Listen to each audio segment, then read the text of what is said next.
mga pinsan. This time we have Janine Marie Cabudao. Hello po, good evening everyone. First of all, thank you po sa lahat na pumunta dito na nag-spend ng time, sa especially ng mga kapatid ko. And karamihan po sa inyo kilala na ako pero I will humbly introduce myself. I'm Janine Marie, the gorgeous little sister of mine. Panis. Sige. As my ate's maid of honor, I feel so privileged and pressured rather, kasi pinag-gown po ako. Kidding aside. Growing up with my ate was like surfing in the ocean that is calm. And I am the surfer who's looking for the big waves of her, pero she's just calm. Mukha lang siyang nanininda at masungit at first, pero she is a very kind and patient, lalong-lalo na sa akin. And a givable person I know.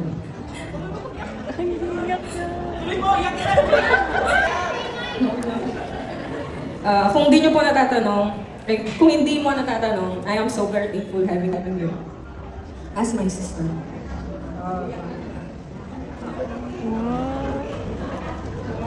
Sorry. Ayun, magaling po siyang magluto.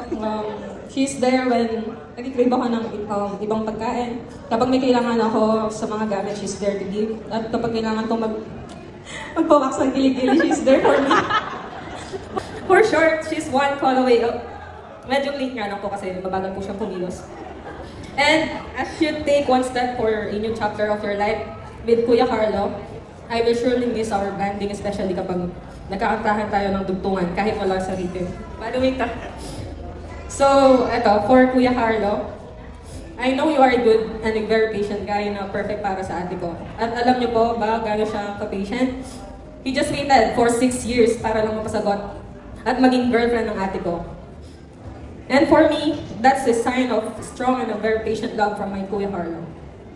I couldn't have chosen anyone better for my sister. Thank you for your kindness, Kuya. For your humor and especially the understanding you give kapag nakakatulog na siya without any update. Kasi biglang mag-chat si Kuya Carlo sa akin ng, Jen, tulog na ba ate mo? Sorry Kuya, may lahi kasing sleeping pills yan.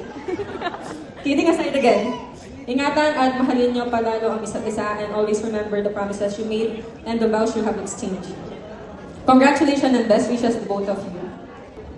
Your love and commitment to each other is so inspiring and I hope maranasan ko rin yan. Not this year, maybe. I wish you a both lifetime of happiness and understanding and joy. That's a gorgeous, lovely sister, Miss Janine Marie Cabudao. At this time, if you have your glasses with you guys, hawakan po natin